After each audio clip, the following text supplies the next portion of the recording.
I'm coming from the United States Air Force. I was in the Marine Corps for 10 years. I was in Air Force for a total of 8 years. I was in the Navy for 9 years. The military, I'm not sure if there's any organization on the planet that's so about your personal development.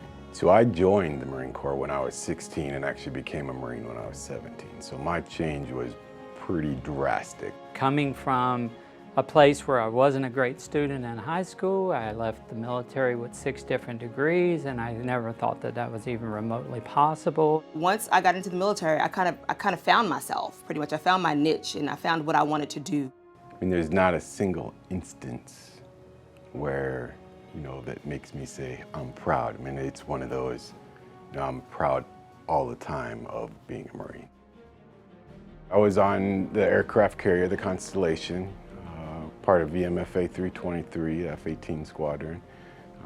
We were over in the Gulf during the Iraqi War. We were on patrol. It was about 11 o'clock at night, and over the 1MC, which is the loudspeaker, we got notified that Saddam Hussein had been weaponizing the border, and we had to deploy a complement of aircraft to go try to neutralize that threat. We were both on the ship together, Kevin Gerald and I. We didn't know each other. And everybody came to life, did their job, stayed in their lane, and because of what we did, we carried out that mission. My most memorable, I think, moment, or my aha moment, was when I served overseas in South Korea. To hear the alarms going off and to see people running, for shelter and prepping for war, in the civilian population, that was an aha moment that woke me up and was like, oh my goodness, we don't do this in the United States. And then this is really, my purpose for being here, pretty much, or the purpose of the United States is to protect, the freedoms, I guess, throughout the world, and not only here at home, but abroad as well. It's amazing to see a floating city come together, do what we had to do, and make that happen. So I was really proud of that. And you're always proud, and you're always in that mindset.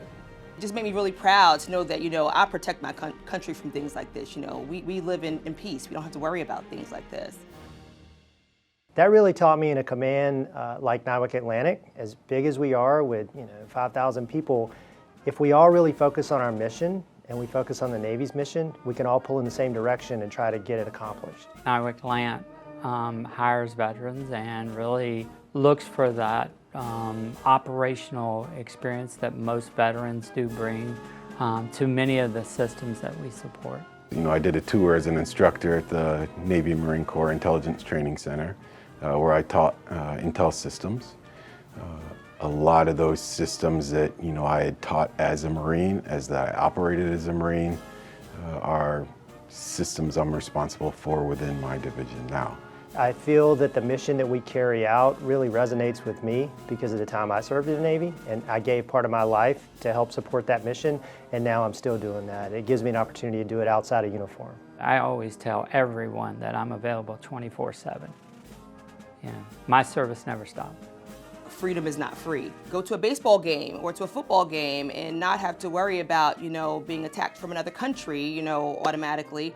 You should thank your veterans. There are very few who are willing to make that sacrifice for their country, and I think that's worthy of being praised. You need to, take the time to respect the holiday and respect the veterans. It's one thing to see it on the TV or maybe have your friends have a day off, but it's another thing to actually reach out and communicate with somebody and get on a personal level with them and let them know that you really appreciate what they're doing. You'll typically see a veteran as being selfless, as being a volunteer, do that. I mean, I think that is one way to, honor a veteran is to, volunteer at a food bank, volunteer at your school.